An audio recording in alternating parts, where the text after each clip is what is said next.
लेकिन लाज़मी तौर ते सिखणा चार फर्ज पहिरियों मुंह धोइण वज़ू जे अंदर चाहे फर्ज आहे हथन को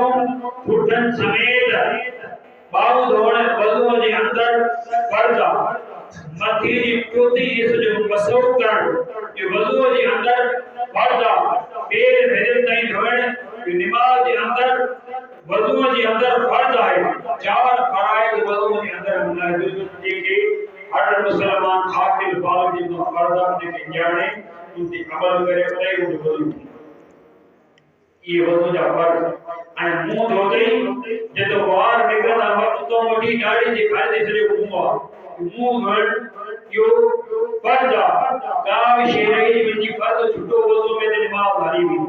नमाज़ में ते वज़ू में ते नमाज़ कोन थी हथन अंग्रेज जे सिरे को वठी ठूठ जे मथे हिस्से ताईं पूरी बाह ॿई तरफ़ धोइण इहो वज़ू जे अंदर फर्ज आहे मसो जो तरीक़ो आम तर माण्हू नथी हथ बिजा ही करे नींदा है तरीको ही आ वो ये मसो करण तरीको ये अष्टा ने मुंह पे धार करे इन जो पेट मथे दे तो वार में तो ने कोई दी काड़ी जी तरफ हथ खड़ी ना से बाकी अंगूठो ऐं अक्षत वाले अंदर रहंदी इने के कनन जे अंदर विझी अंगूठे जे मथो रखी यानी कन जे मथे जो मसो करणो कन जे अंदर जे हसे जे मसो करणो यानी नमाज वज़ू जे अंदर ये फर्ज में शुमार है अगर ये छुटो जे वज़ू ही न नमाज करूंगी पैर जे अंग्रेज सिरे वठी